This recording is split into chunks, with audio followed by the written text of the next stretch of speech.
Hello guys. आज 12वीं कक्षा का राजनीति विज्ञान का चौथा चैप्टर है सत्ता के वैकल्पिक केंद्र। तो सत्ता के वैकल्पिक केंद्र हम शुरू करते हैं। तो जैसे 1939 में जो सेकेंड वर्ल्ड वार शुरू हुआ था तो ये 1945 तक चला था। 1945 में द्वितीय विश्व युद्ध की समाप्ति और शीत युद्ध की शुरुआत है। तो उसमें दो महाशक्तियाँ उभर कर सामने आई थी। एक तो था संयुक्त राज्य अमेरिका और दूसरा था सोवियत संघ। तो 1991 में सोवियत संघ का क्या हो गया, विघटन हो गया। तो यूरोपीय संघ, आसियान, ये क्या हैं, क्षेत्रीय संगठन हैं।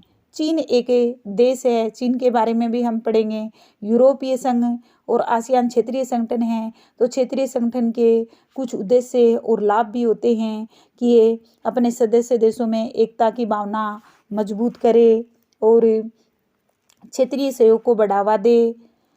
अगला है सदस्यों के बीच आपसी व्यापार को बढ़ावा दे, क्षेत्र में शांति और भाईचारे की भावना को बढ़ावा दे। तो यूरोपीय संघ में अमेरिका का विदेश मंत्री था मार्शल, जिसने 1947 में मार्शल योजना शुरू की और 1948 में जो मार्शल योजना के द्वारा आर्थिक पश्चिमी देशों को, यूरोप के पश्चिमी देशों को आर्थिक मदद मिली। सोवियत संघ का 1991 में विघटन हो गया था। तो सत्ता के नए केंद्र से अभिप्राय, सोवियत संघ के विभाजन के बाद विश्व में अमेरिका का दबदबा बना रहा। 1991 में सोवियत संघ का क्या हो गया था, विघटन हो गया था और उसके बाद अमेरिका क्या क्या बना रहा, दबदबा बना रहा। कुछ देशों के अंगों का उदय सत्ता के नए केंद्र के रूप में हुआ। इसमें कुछ देशों की नई शक्तियां सत्ता के रूप में या केंद्र के रूप में उभर कर सामने आई। ये संगठन अमेरिका के अधीन सीमित होंगे क्योंकि ये संगठन राजनीतिक और आर्थिक रूप से शक्तिशाली हो रहे हैं। अब है क्षेत्रीय संगठन। क्षेत्रीय संगठन है प्रभुसत्ता पूर्णता देशों के स्वैच्छिक समुदायों की एक संधि है। क्षेत्रीय संगठन है वो जो देश अपनी प्रभुसत्ता से पूर्ण हैं और अपने आप में अपने समुदाय में स्वैच्छिक हैं, उनकी एक क्या है, संधि है जो निश्चित क्षेत्र के भीतर हो तथा उन देशों के शामिल हित हो, उस क्षेत्र के संबंध में आक्रामक कार्यवाही न हो। तो ये संगठन है। संगठन में क्या आते हैं, यूरोपीय संघ, एशियाई, ब्रिक्स और डक्स।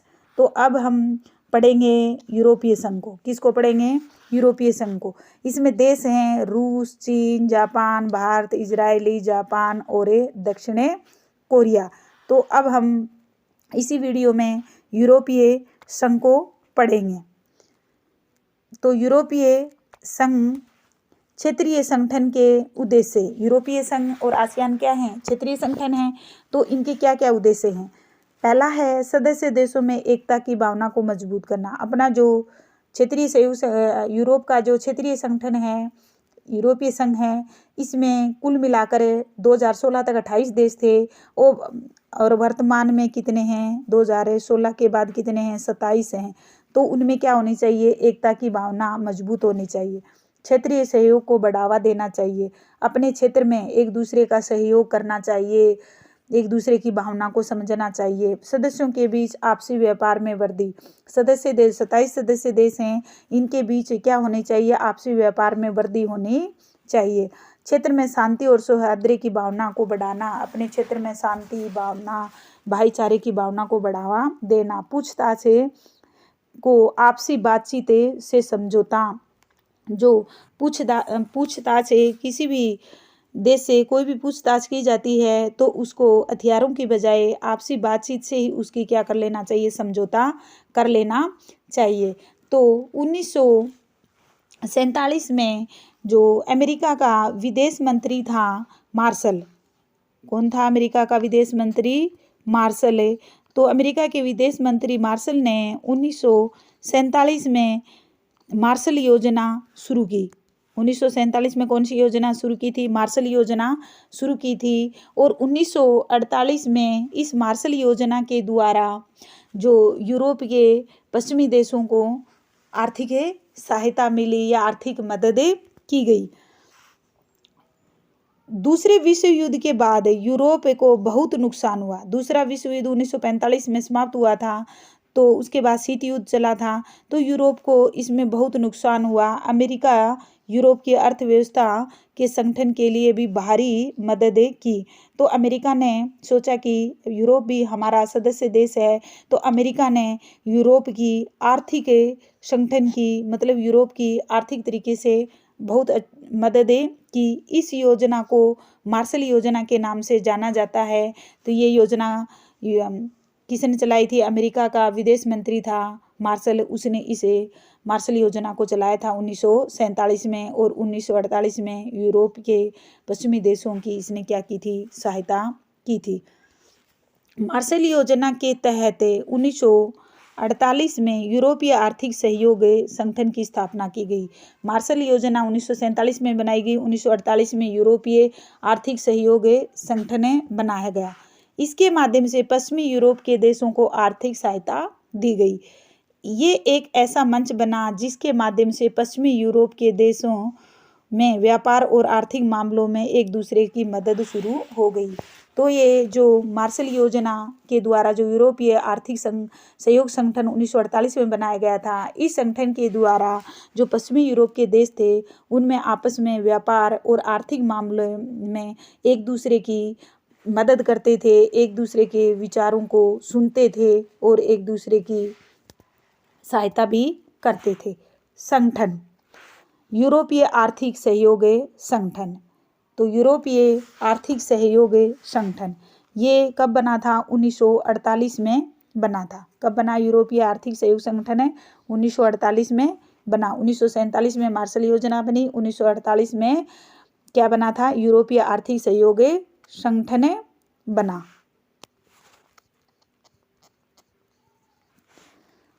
यूरोपीय आर्थिक सहयोग संगठन की स्थापना की गई। इसके माध्यम से पश्चिमी यूरोप के देशों को आर्थिक मददें दी गई।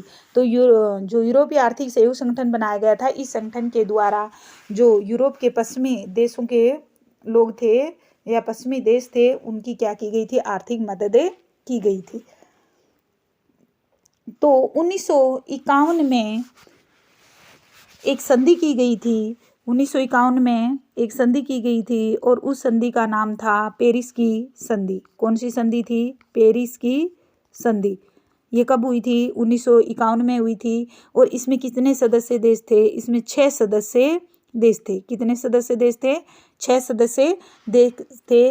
तो इसमें यूरोपीय कोयला और इस्पात समुदाय था, उसका सुचारू रूप से करने के लिए, उसको व्यापार को बढ़ाने के लिए 6 देशों ने मिलकर एक संधि की थी। उस संधि का नाम था पेरिस की संधि। ये 1951 में हुई थी। इसमें 6 सदस्य देश थे। वो थे फ्रांस, पश्चिमी Germany, Italy, Belgium, Netherland, Luxembourg, Paris.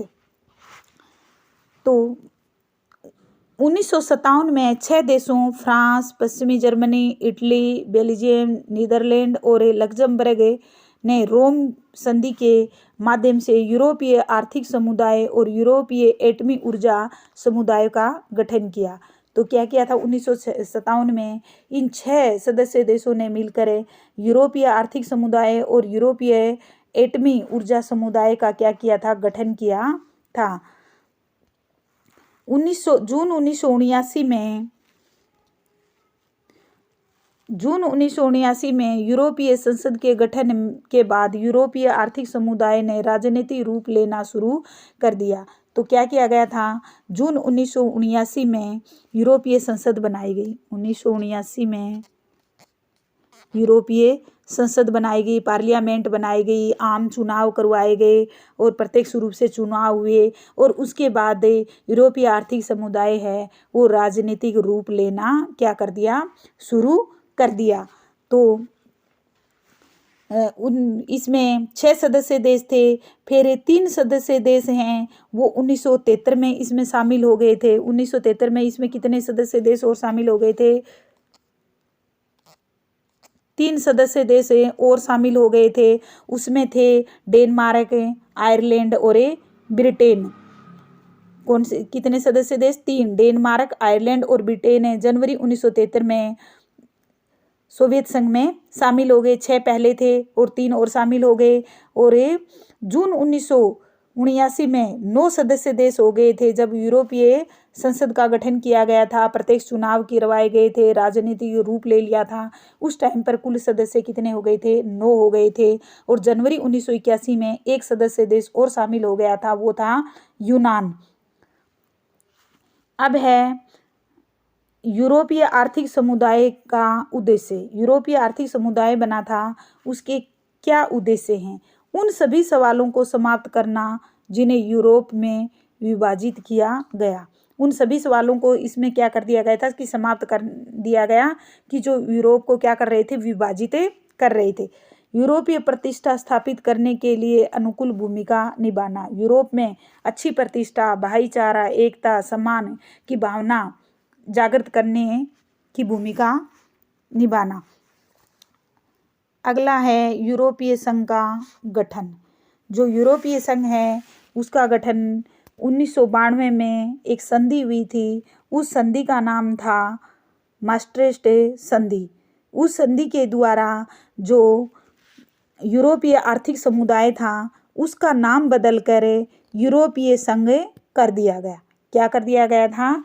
यूरोपीय संघ कर दिया गया 1992 में। अब पर क्वेश्चन आ जाए कि 1992 में कौन सी संधि हुई? तो मास्ट्रिक्ट संधि हुई थी। और इस संधि के द्वारा जो यूरोपीय आर्थिक समुदाय था उसका नाम बदलकर क्या बना दिया गया? यूरोपीय संघ बना दिया गया।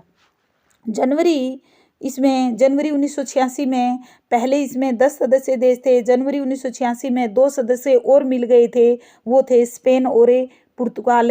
और 1990 में क्या हो गया था? जर्मनी का एकीकरण हो गया था। फिर 1992 में ये मास्ट्रिक्ट संधि हुई थी जिसमें यूरोपीय आर्थिक समुदाय का नाम यूरोपीय संघ कर दिया गया। अब है यूरोपीय संघ। और 1992 में ये संधि हुई और 1993 में इनके लिए अलग से या बाजार की व्यवस्था कर दी गई थी कि आपस में बाजार व्यवस्था शुरू कर दी गई। तो ये आपस में अपना लेन देन कर सकते थे, सामान खरीद सकते थे और बेच सकते थे। 2002 में इन्होंने एक नई मुद्रा शुरू की थी। उस मुद्रा का नाम था यूरो। यूरोपीय संघ अब है यूरोपीय संघ है।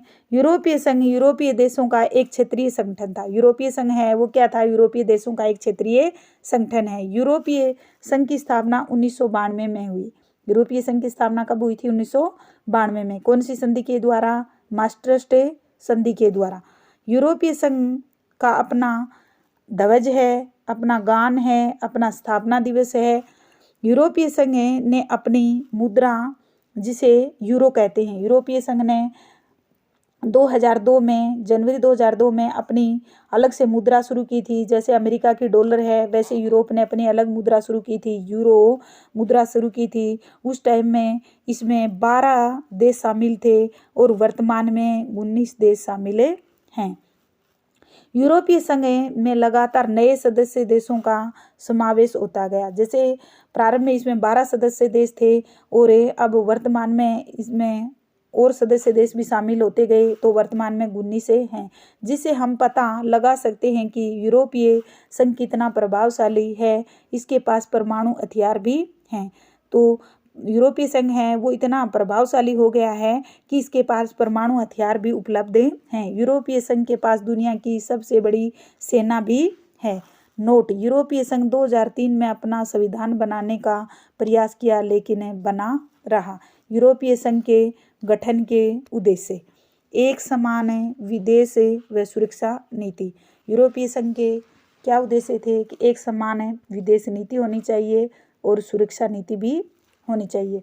आंतरिक मामलों में हस्तक्षेप नहीं करना, न्याय से जुड़े हुए मामलों में एक दूसरे की सहयोग करना।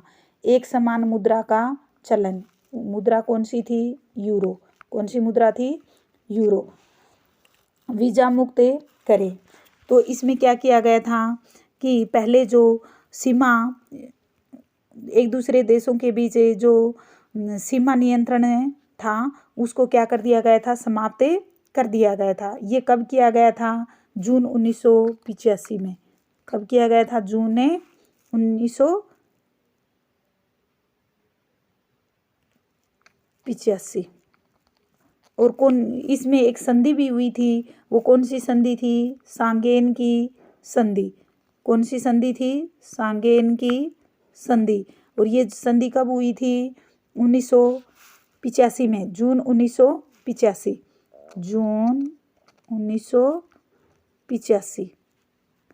तो ये वेरी इंपॉर्टेंट क्वेश्चन है। वीजा मुक्त करने का ये कौन सी संधि के माध्यम से हुआ था, सांगेन की संधि। सांगेन की संधि कब हुई, जून 1985 में हुई थी। और इसमें 25 देशों ने वीजा की आवश्यकता नहीं थी। वो इसमें 25 देश इसमें शामिल हुए थे। तो उन 25 देशों को एक दूसरे देशों में जाने के लिए वीजा की आवश्यकता नहीं थी। इस वीजा को व्यवस्था को हटा दिया गया था। सांगेन है ये लग्जमबर्ग में ही है। और 1986 में इसमें 2 सदस्य और मिल गए थे, स्पेन और पुर्तगाल है। तो सोवियत संघ के कितने देश हो गए थे, 12।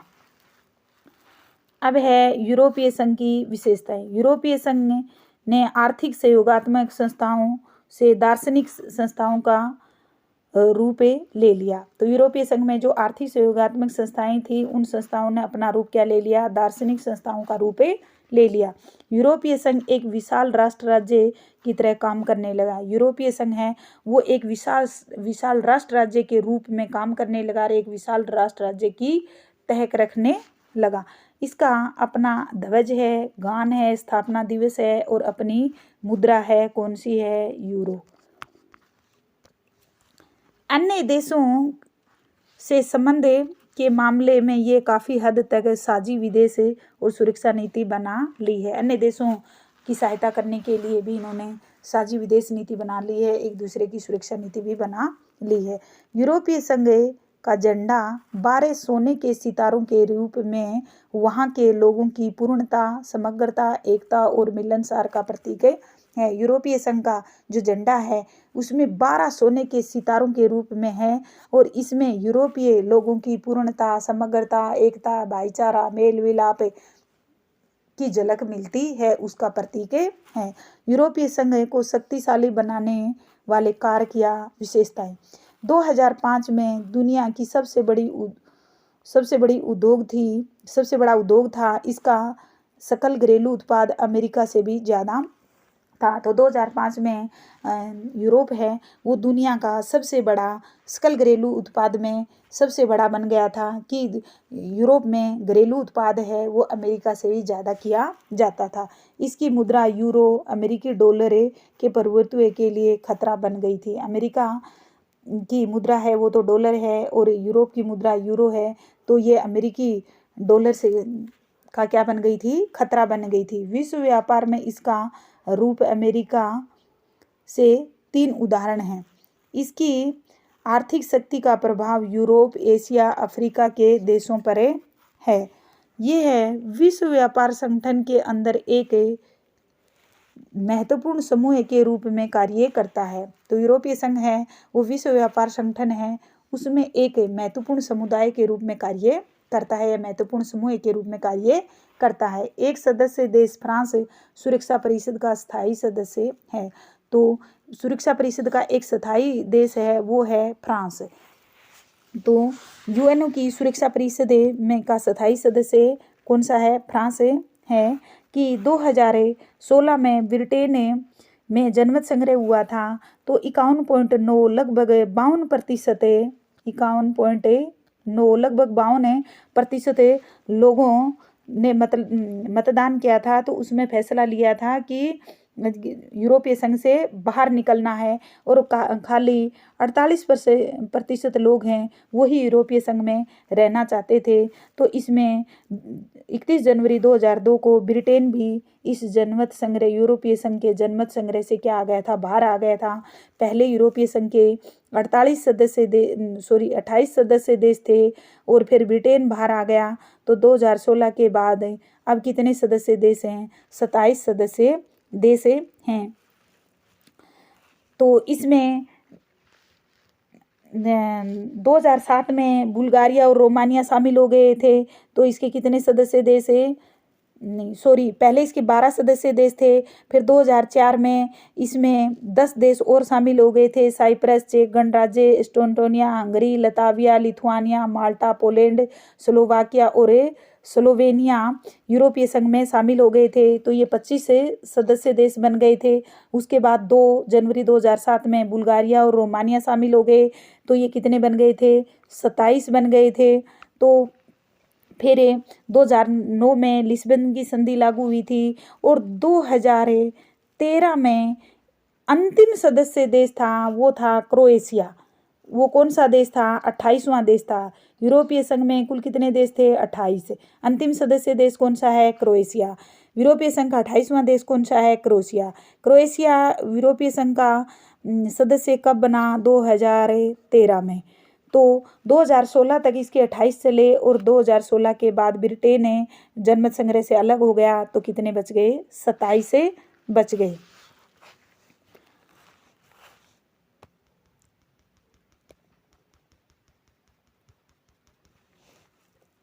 तो ये है विश्व व्यापार संगठन के अंदर एक महत्वपूर्ण समूह के रूप में कार्य करता था। ये सदस्य देश फ्रांस की सुरक्षा परिषद का स्थायी सदस्य था। इसके चलते अमेरिका सहित सभी राष्ट्रों में यूरोपीय कनेक्शन है प्रभावित होते थे। यूरोपीय संघ का सदस्य देश फ्रांस परमाणु शक्ति से संपन्न था। यूरोपीय संघ का जो सदस्य देश था वो था फ्रांस और वो परमाणु शक्ति से क्या था? संपन्न था। अधिराष्ट्रीय संगठन के तौर पर यूरोपीय संघ आर्थिक, शास्त्रीय और सामाजिक मामलों में दखल देने में सक्षम है। यूरोपीय संघ की कमजोरियां। यूरोपीय संघ की कौन कौन सी कमजोरियां हैं? इसके सदस्य देशों की अपनी विदेश नीति, रक्षा नीति है। यूरोपीय संघ के सदस्य देशों की अपनी अपनी विदेश नीति है, अपनी अपनी रक्षा नीति है। कई बार एक दूसरे के खिलाफ भी कार्य कर देते हैं, जैसे इराक का हमला उदाहरण है। यूरोप के कुछ हिस्सों में यूरो मुद्रा लागू करने का दुख है। यूरोप के कुछ हिस्से ऐसे हैं जिनमें यूरो मुद्रा लागू की गई है, तो उनको ये क्या है? दुख है। डेनमार्क, स्वीडन ने मास्टर्स संधि साझी यूरोपीय मुद्रा यूरो का विरोध करते हैं। डेनमार्क और स्वीडन है और मास्टर्स संधि में जो यूरोपीय संघ में जो सदस्य देश थे वो इसका क्या करते हैं? विरोध करते हैं। यूरोपीय संघ के कई सदस्य देश अमेरिकी गठबंधन में हैं। यूरोपीय संघ के कुछ देश हैं वो अमेरिकी गठबंधन में शामिल हैं। ब्रिटेन यूरोपीय संघ जून 2016 में जनमत संग्रह के द्वारा अलग हो गया। ब्रिटेन प्रश्न आता है 2016 में जनमत संग्रह से कौन सा देश अलग हो गया? तो ब्रिटेन हो गया। ब्रिटेन यूरोपीय संघ के जनमत संग्रह से कब अलग हो गया? 2016 में अलग हो गया। तो वेरी इंपॉर्टेंट क्वेश्चन है, याद रखना है। कैसे एक आर्थिक समुदाय के रूप में बने यूरोपीय संघ ने एक राजनीतिक संगठन का रूप ले लिया। यूरोपीय संघ एक राज्य की भांति जिसका पहला अपना झंडा, गण और स्थापना दिवस है। यूरोपीय संसद के गठन के कारण तो यूरोपीय संघ के द्वारा अपनी अलग से संसद बनाई गई है, अपनी अलग से पार्लियामेंट बनाई गई है और जिसके द्वारा प्रत्यक्ष रूप से चुनाव भी करवाए गए हैं। ये 1979 में बनाई गई थी। सोवियत संघ के विकास के बाद 1992 में यूरोपीय संघ का गठन किया गया। तो पहले क्या था? यूरोपीय आर्थिक समुदाय था और 1992 में मास्टर्स संधि के द्वारा इसका नाम बदलकर यूरोपीय संघ कर दिया गया। एक मुद्रा, एक समान विदेश नीति, सुरक्षा नीति, न्याय, घरेलू मामलों पर पारस्परिक सहयोग, इन कारणों से यूरोपीय संघ एक राजनीतिक संगठन के रूप ले लिया। जैसे ही यूरोपीय संघ की अलग से संसद बन गई, पार्लियामेंट बन गई, तो इसने राजनीतिक संगठन में भाग लेना या राजनीतिक संगठन बनाने शुरू कर दिए। यूरोपीय संघ एक राष्ट्रीय संगठन के रूप में कैसे उभरा? सबसे पुराना संगठन जो इसे अस्थिर और प्रभावकारी बनाता है। समान राजनीतिक रूप जैसे ध्वज, गान, राष्ट्र स्थापना दिवस और मुद्रा। यूरोपीय संघ सहयोग की नीति। यूरोपीय संघ में क्या थी? सहयोग की नीति। विश्व व्यापार में यूरोपीय संघ के रूप में अमेरिका 3 अधिक उदाहरण। इसके पास दुनिया की दूसरी सबसे बड़ी सेना है। सबसे बड़ी सेना अमेरिका के पास है, दूसरे नंबर की यूरोप के पास है। उनका रक्षा बजट अमेरिका के बाद सबसे अधिक है। सबसे ज़्यादा रक्षा बजट तो अमेरिका के पास है और दूसरे नंबर पर यूरोप के पास है। ब्रिटेन और फ्रांस संयुक्त राष्ट्र की सुरक्षा परिषद के स्थायी सदस्य हैं। ब्रिटेन नहीं है इसमें, ओनली फ्रांस है, वो ही है, ब्रिटेन नहीं है। इन कारणों से यूरोपीय संघ एक अधिराष्ट्रीय संगठन के रूप में उभरा। तो आज हमारा वीडियो इधर ही कंप्लीट करते हैं। सोवियत संघ हमारा कंप्लीट हो गया है और अगले वीडियो में हम आसियान पढ़ेंगे। तो आप इस चैप्टर को स्टार्टिंग से लास्ट तक पूरा देखें और अच्छे से समझें। इस चैप्टर से एग्ज़ाम में बहुत क्वेश्चन आने वाले हैं। Thank you.